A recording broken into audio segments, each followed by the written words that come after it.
할렐루야. 6월 22일 금요일 새벽 기도를 시작하겠습니다.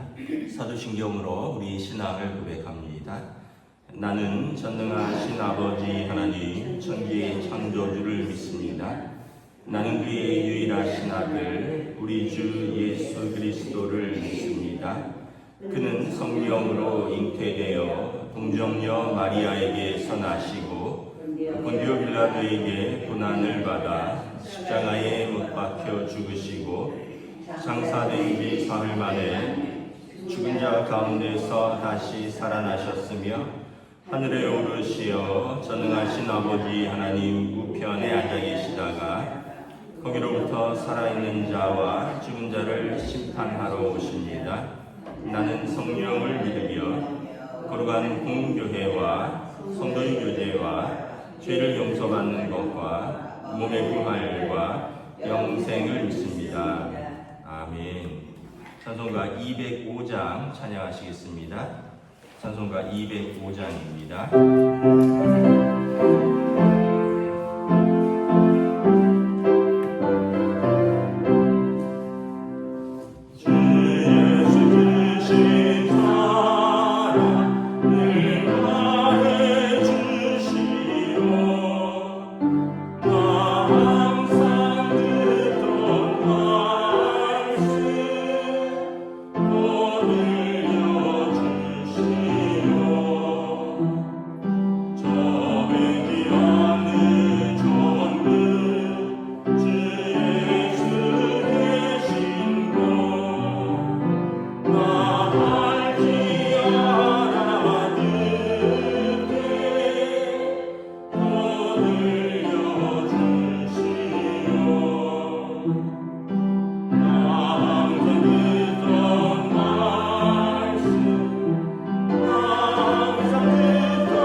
시편 78편 1절에서 8절까지 말씀입니다. 구약성경 시편 78편 1절에서 8절까지 말씀입니다. 다 찾으신 줄 알고 저와 여러분들이 한 절씩 기도하겠습니다.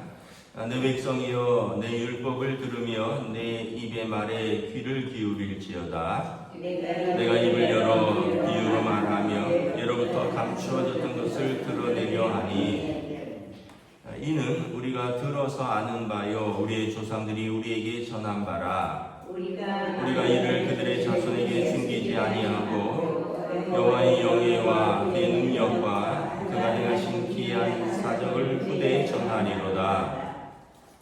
여호와께서 증거를 야곱에게 세우시며 법도를 이스라엘에게 정하시고 우리 조상들에게 명령하사 그들의 자손에게 알리라 하셨으니 이는 그들로 후대에 곧 태어날 자손에게 이를 알게 하고 그들은 일어나 그들의 자손에게 일러서 그들로 그들의 소망을 하나님께 두며 하나님께서 행하신 일을 잊지 아니하고 오직 그의 계명을 지켜서 그들의 조상들 곧 완고하고 패역하여 그들의 마음이 정직하지 못하며 그 심령이 하나님께 충성되지 아니하는 세대와 같이 되지 아니하게 하려 하심이라.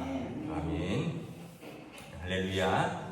네, 오늘 또 새날을 주셨습니다. 하나님께서 은혜와 평강으로 함께하여 주시기를 축복합니다. 네, 또 오늘부터 많은 비가 온다고 하니까 이제 길 다니실 때 어른들은 미끄러지지 않도록 조심하시고 집에 그 하수구 막히지 않았는가 한번 점검을 하셔야 됩니다.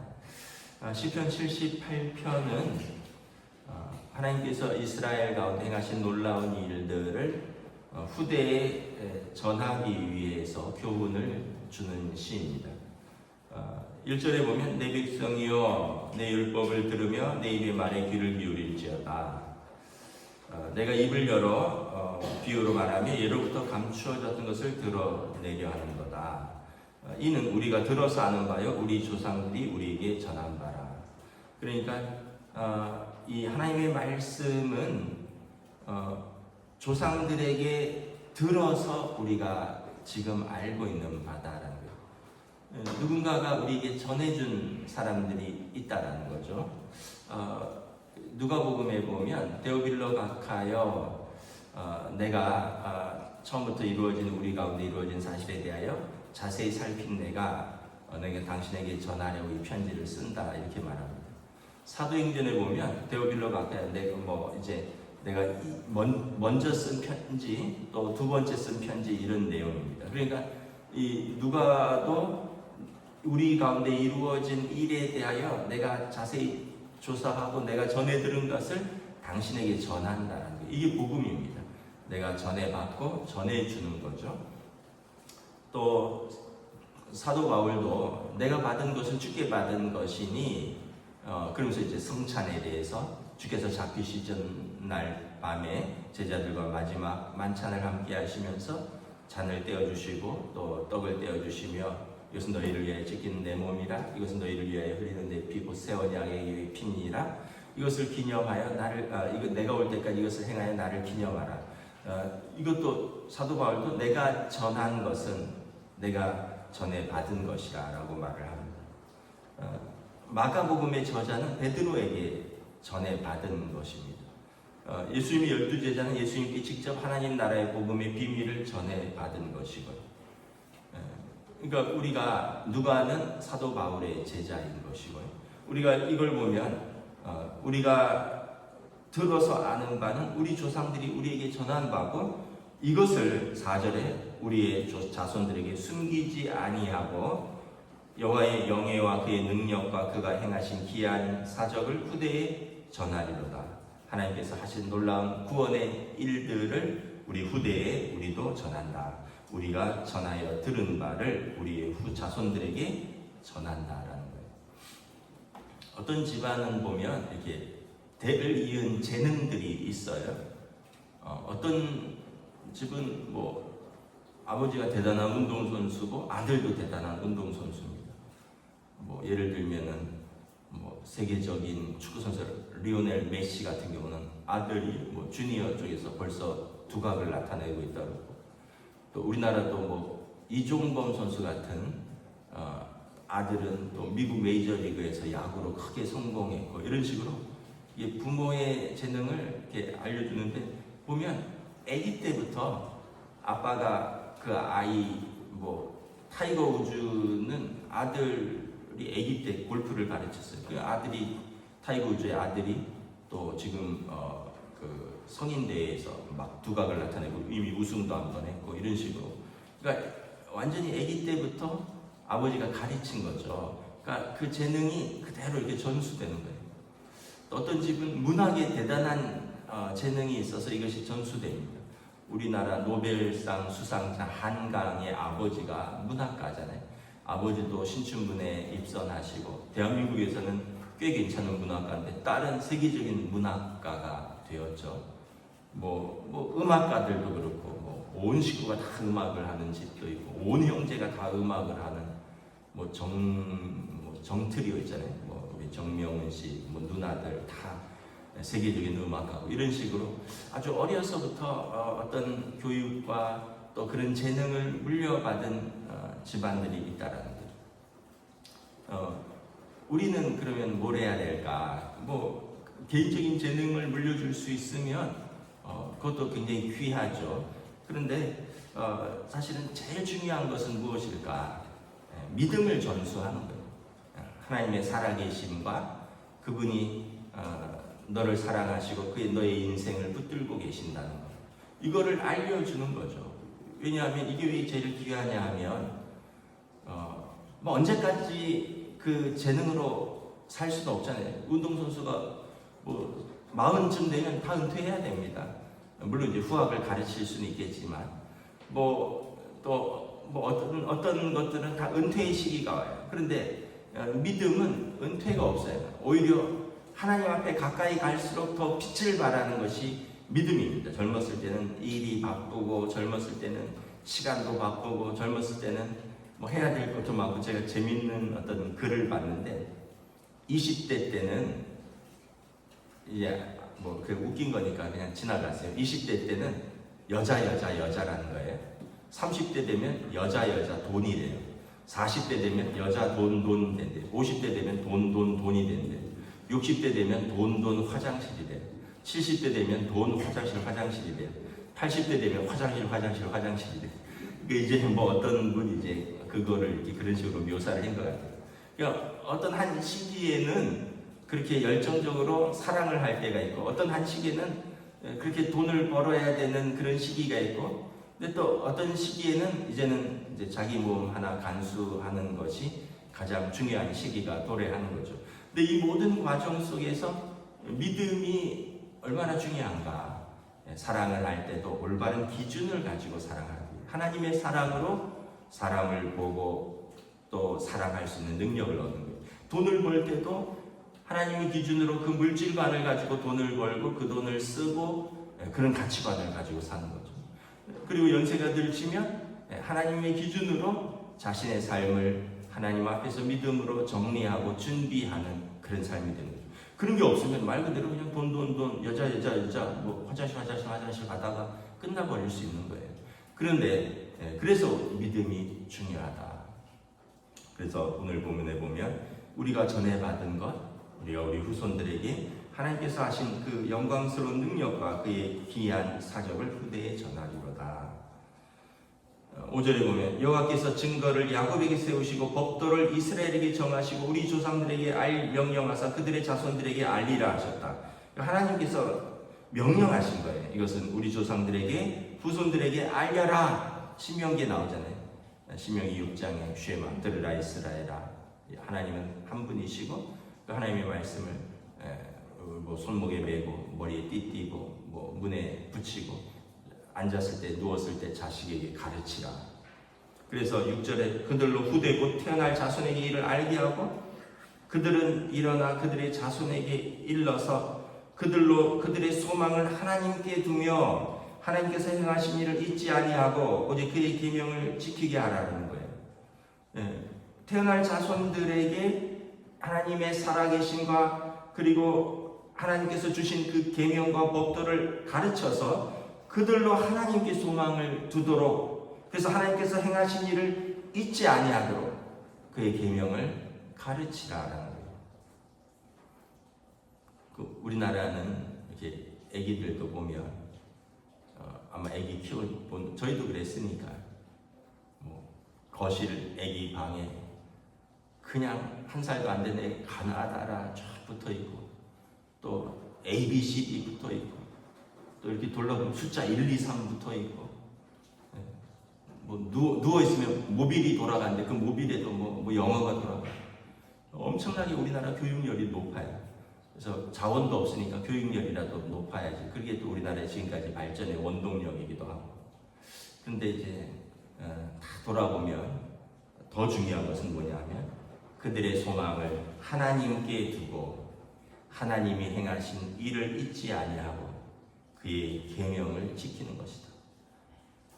아이들한테 그렇게 부모 쫓아다니고 그렇게 돈 들어가고 시간 들어가고 뭐 애들 때문에 그렇게 마음 상하고 온갖 정성을 다 쏟았는데 하나님께 소망을 두지 아니하고 하나님의 행하신 일들을 기억하지 못한다면 그것이 과연 그에게 얼마나 유익할까. 그래서 8절에 그들의 조상들 곧 완고하고 패역하여 그들의 마음이 정직하지 못하여 그의 심령이 하나님께 충성되지 아니하는 세대와 같이 되지 아니하게 하려 하십니다. 그러니까 소망을 하나님께 두고 하나님께서 행하신 일을 잊지 아니하고 그의 계명을 기억하면 그런 충성되지 못하고 패역한 세대가 되지 아니한다는 거예요. 반대로 소망을 세상에 두고 하나님이 행하신 일을 잊어버리고 하나님의 법을 무시하는 사람은 완고하고 패역하고 마음이 정직하지 못하고 심령이 하나님께 충성되지 못한 세대가 된다. 결국 그 사람이 어떤 사람이 되느냐는 하나님의 말씀이 그 속에 있느냐가 가장 결정적으로 영향을 미친다. 여러분 세상에 막 나쁜 일 크게 하는 사람들이 무식한 사람들이 아니에요. 사기 크게 치고 여러분 또 뭐 나쁜 일 크게 하고 이번에도 뭐 계엄하고 막 군대를 막 불법적으로 일으키고 다 높은 사람들이잖아요. 막 육사 수석하고 뭐 어디 막 별 3개, 4개씩 달고 사기도 크게 치는 사람들도 뭐 다 막 똑똑한 대학 유학 갔다 온 사람들이고 그런 사람들이에요. 소시민들은 그럴 능력도 안 돼요. 그래서 중요한 것은 우리는 하나님께 소망을 두는 것, 하나님의 말씀으로 오늘 하루를 정직하게 살아가는 것, 하나님의 말씀으로 오늘 하루를 충성되게 사는 것, 하나님의 말씀으로 오늘 내게 주신 사람들을 귀하게 대하는 것, 이것이 우리로 하여금 하나님 보시기에 믿음의 세대, 아름다운 세대다 말씀하신 것입니다. 저 여러분들이 또 이 사명 마지막까지 잘 감당하시기를 우리 주님의 이름으로 축복합니다. 기도하겠습니다. 하나님 은혜를 감사합니다. 참으로 하나님께서 하신 놀라운 일들, 그 구원의 역사를 내가 우리 조상들에게 전해 들었듯이 너희 후손에게 전하라 말합니다. 그리고 그것이 그의 인생에 또 민족에게 참으로 올바른 길이며 참으로 하나님께 소망을 두는 삶, 또 하나님의 말씀이 그 기준이 되는 삶이 얼마나 귀한가를 오늘 시편 기자가 설명하고 있습니다. 오늘 우리의 삶에서도 다시 한번 또 우리 자신과 또 우리 자녀들을 또 우리 자녀들의 자녀들을 돌아봅니다. 우리가 하나님 앞에서 이를 위하여 기도하게 하시고 또 마음을 품고 사랑하게 하시고 그 사랑으로 말씀을 전할 수 있기에 또 그리하여 그 말씀을 받아들일 수 있도록 성령님 인도하여 주시옵소서. 감사를 드리오며 우리 주 예수 그리스도 이름으로 기도드리옵나이다. 아멘. 하늘에 계신 우리 아버지의 이름을 거룩하게 하시며 아버지의 나라가 오게 하시며 아버지의 뜻이 하늘에서와 같이 땅에서도 이루어지게 하소서. 오늘 우리에게 일용할 양식을 주시고 우리가 우리에게 용서하여 준 것 같이 우리 죄를 용서하여 주시고 우리를 시험에 빠지지 않게 하시고 악에서 구하소서. 나라와 권능과 영광이 영원히 아버지의 것입니다. 아멘.